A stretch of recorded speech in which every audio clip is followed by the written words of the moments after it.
இந்த விழாவை பொறுத்த வரைக்கும் கொம்புசுவி குழுவினரை நீங்கள் பாராட்ட வந்திருக்கிறீர்கள். இந்த கொம்புசுவி படம் தயாரானதுக்கு முக்கிய காரணம் இங்கே இந்த கல்லூரி பயின்ற மாணவரின் மகன் முகேஷ் அவர்கள். ஏன்னா தயாரிப்புன்றது மிக கஷ்டமான ஒன்று. இன்றைக்கி படம் வெளியே கொண்டு தியேட்டருக்கு போகிறதே மிக மிக கஷ்டம். ஏன்னா மக்கள் யாரும் தியேட்டருக்கு சென்று படம் பார்ப்பதில்லை. அப்போல்லாம் 100 நாள் படம் பார்த்துருக்கோம், 150 நாள் படம் விழாவுக்கு போயிருக்கோம். இன்றைக்கி 3 நாள் படம் ஓடினாலே வெற்றி விழா கொண்டாடிடுறாங்க. அப்படி இருக்கிற சூழலில் நீங்கள் அனைவரும் இந்த என்டர்டெயின்மெண்ட் இண்டஸ்ட்ரி கலைத்துறை உங்களை மகிழ்விப்பதற்காக படம் எடுக்கிறோம். நீங்கள்லாம் தியேட்டரில் போய் படம் பார்த்தீங்கன்னா நல்லாயிருக்குன்ற ஒரு கருத்தை மட்டும் இந்த இளைய சமுதாயத்தை நான் பதிவு செய்ய ஆசைப்படுகின்றேன். கொம்புசுவி படத்தை பற்றி ஒரு சில வார்த்தைகள் சொல்லி விடைபெற ஆசைப்படுகின்றேன். நான் இது வரைக்கும் 172 படம் நடிச்சிட்டேன். நான் 172 படம். தமிழ் துறையை சார்ந்த ஜனார்தன் அவர்கள் எல்லாமே சொல்லலாம். இவர் இன்றும் 16 என்றும் 16ன்னு சொல்கிறாரு. இப்போல்லாம் கையில் ஃபோன் வச்சுருக்கீங்க, கூகுள் பண்ணால் என் வயசு என்னன்னு தெரிய போகுது. அந்த வயசு என்னன்னு சுட்டி காட்டுவதற்காகவும் அதை உடனடியாக பார்க்க வேண்டும் என்பதற்காகவும் தூண்டிய பெருமை ஜனார்தனுக்கு உண்டு. ஒழுங்காக இருந்த நான் வயசை பற்றி சொல்ல ஆரம்பித்தேன். உடனே எடுத்து சக் சக் சக் சக் சக் கூகுள் சரத்குமார் 71 வயசுன்னு தெரிஞ்சு போச்சு. அதனால் வயது ஜஸ்ட் அ நம்பர் என்னை பொறுத்த வரைக்கும்.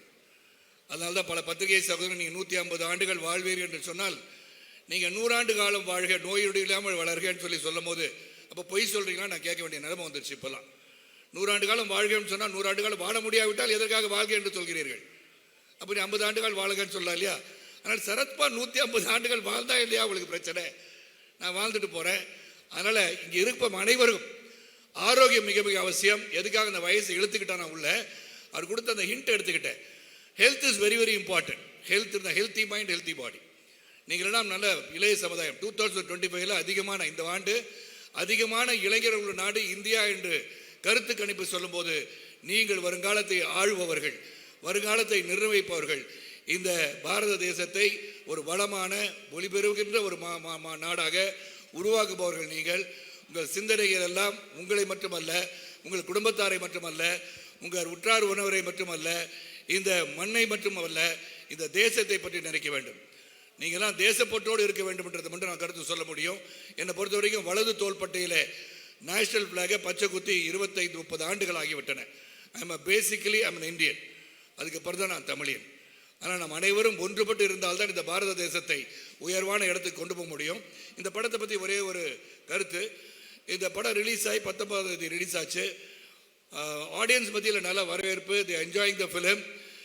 என்ஜாய் பண்ணும்போது சில கருத்துக்கள் பதிவு செய்யப்படுகிறது. எப்படி டூட் படத்தில் சில கருத்துக்கள் இது சமுதாயத்துக்கு ஏற்ற கருத்தா, it is not culturally right அப்படின்லாம் என்கிட்ட சொன்னாங்க.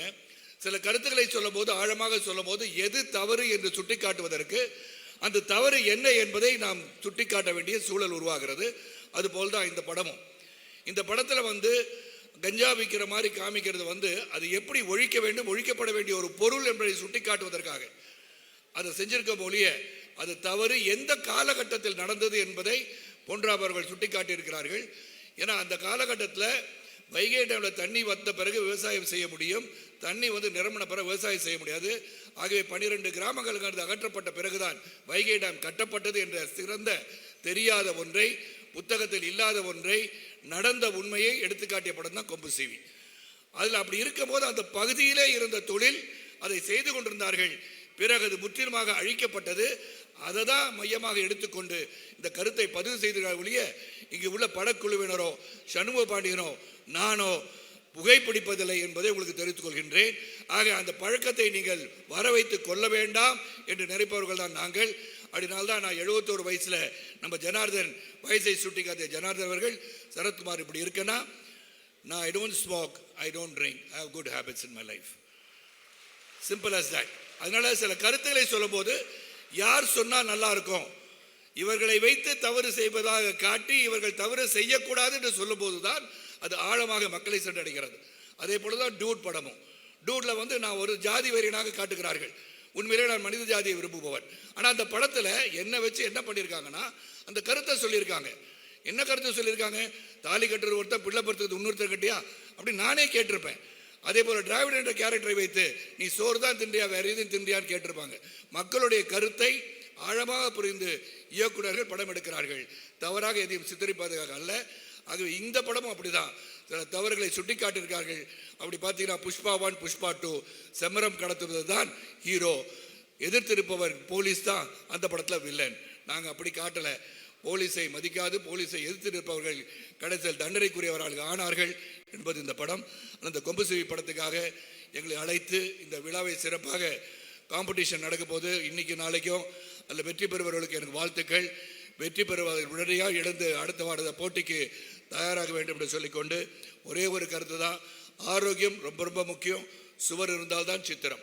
உடல் ஆரோக்கியம் மிக மிக அவசியம் என்பதை மனதில் வைத்துக் கொள்ளுங்கள். நான் இந்த ஆரோக்கியத்தை பற்றி சொல்லும் போது உழைப்பவரை உயர்ந்தவர்னா உழைப்பு இருக்க வேண்டும், உறுதி இருக்க வேண்டும், நேர்மை இருக்க வேண்டும். அந்த நேர்மைக்கு ஏற்ற உங்கள் செயல் இருக்க வேண்டும் என்று சொல்லி கல்லூரி நாட்களை மறக்கவில்லை. நான் கல்லூரியிலும் சரி பள்ளிக்கூடத்தை இன்றளவிலும் கடைசி பெஞ்சில் இருந்து எப்படியாச்சும் படித்து பாஸ் பண்ணு சண்முக பாண்டியன் சொன்ன கருத்துக்கு நான் ஒத்த கருத்து தான். நீங்கள் minimum qualification degree is important. அந்த degree cannot get you anywhere in life now. இன்னைக்கு எல்லாமே ப்ரொஃபஷனல் ஆகிட்டாங்க. படிக்காத மேதைகளும் உருவாகி இருக்கிறார்கள். படிக்காமல் basic influencers sit at home influencers ஆகி பணம் சம்பாதிக்கிறாங்க. ஸோ உங்கள் கொள்கை எக்கனாமிக் க்ரோத் மட்டுமல்ல, academic growth is also very important for யூன்னு சொல்லி இந்த விழாவுக்கு அழைத்த எங்கள் குழுவை, கொம்புசுவி குழுவை சிறப்பித்த உங்கள் அனைவருக்கும் மீண்டும் முறை நன்றி கூறி, தொடரட்டும் உங்கள் சிறந்த பயணம், வெற்றி பெறுங்கள், உழைப்பால் உயரங்கள் சொல்லி ஜாதி மத மொழி பேதமற்ற புதிய சமுதாயத்தை உருவாக்க நாம் அனைவரும் பாடுபட கேட்டுக்கொண்டு உங்கள் அனைவருக்கும் கிறிஸ்துமஸ் நல்வாழ்த்துக்களையும் ஆங்கில புத்தாட்டுகளையும் சொல்லி விடைபெறுகின்றேன். நன்றி, வணக்கம்.